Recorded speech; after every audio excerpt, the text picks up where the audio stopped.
I'm Linda Fox. I'm in the PhocusWire studio at Phocuswright Europe, and I'm joined by Michael Carfagnini. He's Chief Operating Officer of Wingbuddy. And I'm also with Jakob Keller, and he's CEO of CheckYeti. Thanks for joining us, guys. Happy to be here. So CheckYeti, big outdoor pursuits platform. Is that a fair sort of description? Yes, we'd like to describe ourselves as the leading marketplace for outdoor nature activities in Europe. Mm-hmm.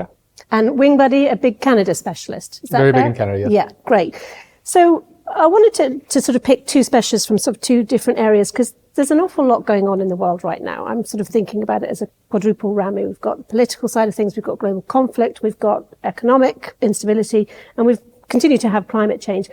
What are the sort of opportunities that you can draw as a specialist from what's going on? And you kick us off, Michael. Fantastic. Well, everything you just described is all around uncertainty.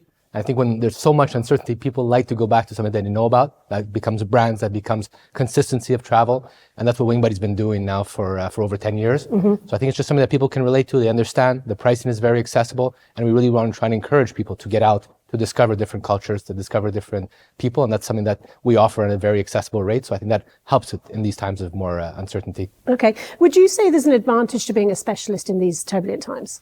Well, I think to any situation, you always have two flip sides of the coin. And I believe being a specialist, you got to focus and double down on the opportunities and the advantages. Mm-hmm. And I believe in our case, it's that we are, compared to the larger cruise ships in the industry, we're more smaller boat, but also maybe sometimes it's easier for us to adapt to changing orders in the world, and also to just the transformation that is happening. So we try to exploit that potential for sure. I mean, I guess maybe in many ways you're both kind of in the right place at the right time with your offering, because Canada, the wilds, open air, similar, your mm-hmm. products and services. So you are kind of tapping into a trend that's there for you. Yeah. We see also increasing demand also right now with all the uncertainty around the world, but also revolving around the US. We see that there's more demand for intra-European travel, and we're happy to see that right now. Yeah. And as kind of specialists, is it easy for you to to sort of switch almost on the fly, contingency type things? Because obviously Canada has been in the news a lot recently with the fires and the political situation. So, what do you do? What's your sort of contingency strategy? Do you all sit down and go, right, well, this is what we're going to do. We're going to divert customers. We're going to put marketing in there. What are those first sort of priorities when these events are happening around you? The way we look at it is, as leaders, we need to be prepared. So that level of preparedness is always critical, but then always sticking to a very specific path that's true to our foundation and to our core, and then making sure that communication around that is always clear and consistent. So that's the way we've looked at it. Yeah. And do you kind of feel as if there's anything different right now, given everything we're going through? Does it feel different in any way, shape or form? I'd say yes. The last few years have been quite different. I'd say heightened even when we think about weather, which has been very much on topic. And for us, it impacts our tours tremendously, because if you're sending Canadians or Americans, even in our case, we send a lot of US passengers into Europe. And then, for example, we have forest fires in Greece, or we have sometimes even other unpredictable events. We have flooding. A lot of flooding happened last year in Europe. Our teams need to be extremely adaptable around this, but then also communicate it in a way that shows transparency and also shows that sometimes, like we mentioned earlier about the uncertainty, we don't always know what's happening in the next step. Absolutely. So it's critical for us even sometimes to be a little bit vulnerable in that step and say, here's the information we have today. It might change tomorrow, but we'll always communicate that to you. So I think that's, again, where we're sticking to what we can do and being very fair and open with our travelers. Very good. And similarly, what does contingency look like for CheckYeti?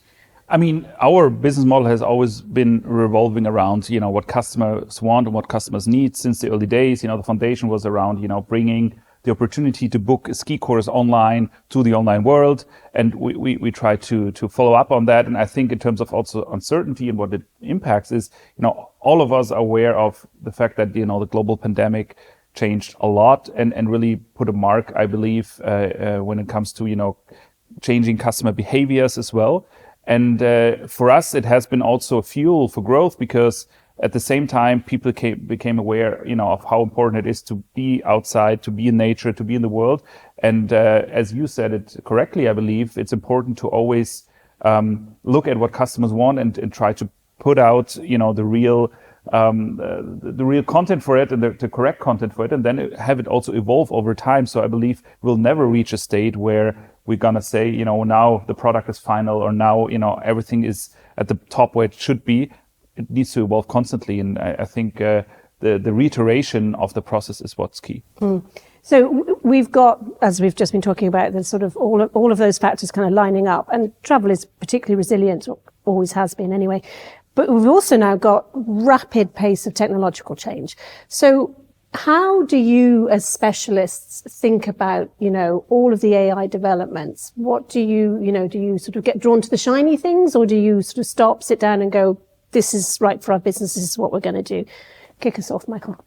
So we like to have a certain level of measuredness where we really put the customer at the center and then make sure that everything that we do revolves around that customer all the time. Because at some point we can do things that are very shiny and fun. Mm-hmm. I heard it in an earlier session where if you're using technology just for the sake of technology, you're missing the point. Yeah. But if you have the customer, in our case as a traveler, and just understand what are the pain points, and even better, sometimes when you can go through the experience yourself and you feel those pain points specifically, then you use those and say, how does AI help that? How does technology help that? And how can I make that much more seamless so that at the end of a trip, they just come out with what you want them to, which is that really memorable and exceptional travel experience. And what would you say your kind of greatest use of AI has been to date, where it's made the most impact on the business? Right now, it's still limited. And like many companies, we're using it on the cost saving side. We're using it on the efficiency side. And that's fun, it's great, but we always want to make sure, again, that we're recognizing that if it's a clunky chat experience or you're constantly getting another person writing, connect me to an agent, connect to it, then you're not meeting that customer need. So we found ways around that to make it better. But at the same time, we really always want to just keep them at the center and constantly get better. And so the latter point is trying to figure out on the inspiration side, on the giving them certain content that we can show them in a way that might be more efficient, and then we can use it to maybe inspire them a little bit better as well. Is it hard to keep on top of all the developments? 1 minute it's Google, the next it's Apple, then it's Perplexity. Do you find it hard? Yeah, I believe so. It is hard. Just the other day, I was watching a brief 10-minute condensed version of the latest Google. I don't know what it's called again, but the Google Day they had. Yeah, exactly. And it was crazy.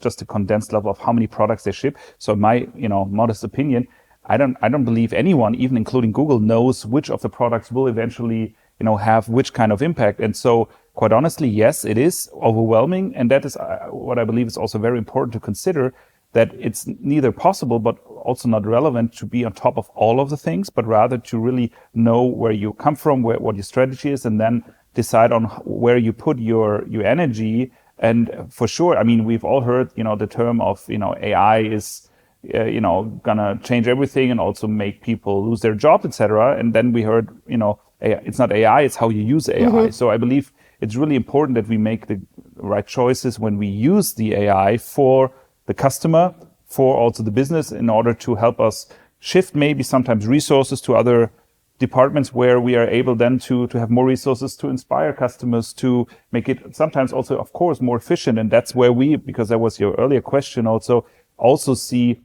right now the biggest effect of AI is on improving, processes, efficiency, but also customer service. We offer our services to all over, all European countries. So we have a bunch of different languages to cover. And to cover that as a specialist 24/7 in all of the languages is hard. So that's one of the examples. I was going to say that's an obvious use case for AI, yes. Isn't it? Are there others that sort of come to mind that you would say are making a big impact on business? Yes, but I'm here with you that, it's still early in the more inspirational context where, of course, more and more factors need to play into each other. But that's where what we're looking into as well, how we can use AI even better for the product experience when people shop on the site and in the app, etc. So that's where we are in the earlier stages. And right now, where we put it really to use is more on the operational efficiency side, as well as providing, extended customer service, etc. When you look at all of the factors that are going on right now, the political, the economic, climate change, AI, rapid pace of development, what would you say concerns you the most and why? I mean, on a personal level, for sure, climate change. At the same time, for business context in the short term, I believe that AI is what has my biggest mind share currently. Sort of power of disruption. Exactly, and both on the opportunity and also on the threat side, I like to think that, being us, or, us being a competitor, smaller size to some of the bigger boats in the ocean, we have more opportunities than threats, but on the other side, they have more resources to obviously, defend their position. And it's a big mind share. And I would say on a personal level, it's probably that. But AI, on a personal level as well, has a lot of more context to it that is somewhat worrying in a way sometimes as well. But I try to focus on the positive.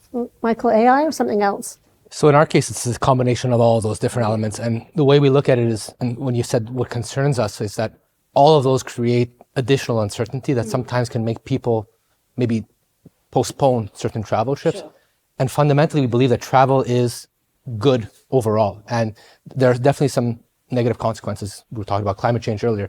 But overall, as a net, we're very confident that travel as a whole, that's why it's really nice when we have companies get together and different providers get together about how to make travel much better, because fundamentally it does bring people together. It brings cultures together. You become a lot more aware of people when you're visiting different areas. Just us for now, coming from, let's say, Canada or let's say Germany in Barcelona. Yeah. It's fantastic. So I think trying to do that more and more and then remove that uncertainty, I think that's one of the things that really concerns me, because it's postponing trips that otherwise would help that person become just a little bit maybe more exposed to a different culture that they wouldn't have otherwise.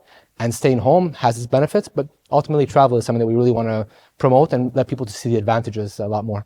There was one question I wanted to ask you about AI, is whether you see it as a leveler for, specialist players like yourselves, or whether you think it's going to be, winner takes all. It's going to be all about the big OTAs because they've got the resources to plow it. Do you think there's scope for both?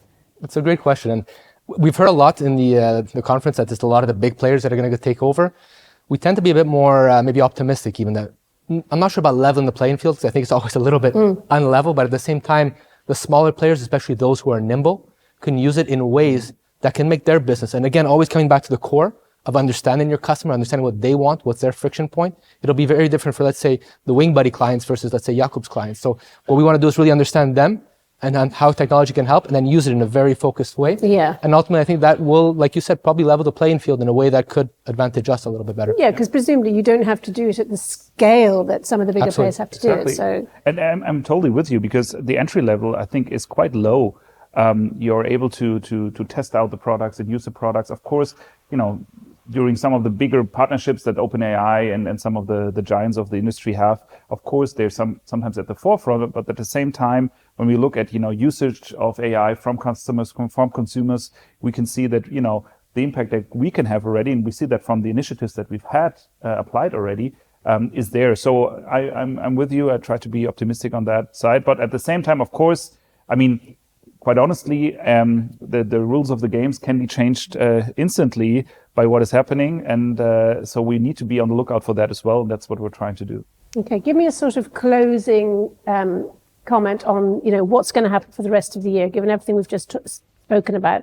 Is it going to be the continued kind of technological developments that we've seen, more of the same uncertainty generally as you described it? Or are you more optimistic that things are going to sort of calm down a little, maybe? I don't see a calming happening. I think it's going to continue, in fact, maybe even exacerbate a little bit in terms of what we're seeing. Okay. And that's why I think strong leaders are going to be more important. Strong communication is going to be more important. Yeah. And ultimately companies that can truly stand for something. And that will resonate with the audience in a way that ultimately I think those companies will come out ahead. Yeah. Yeah, again, on a similar side here, I think transparency, building trust is important both internally and also externally. And I don't see, anytime soon that we'll experience a quiet period or, level of high certainty for a longer time. I would hope so. There never seems to be one anymore. Yeah, exactly. I would hope so in a way, but on the other hand, it keeps things exciting and yeah. Jakob, Michael, thanks so much for joining us. Thanks again.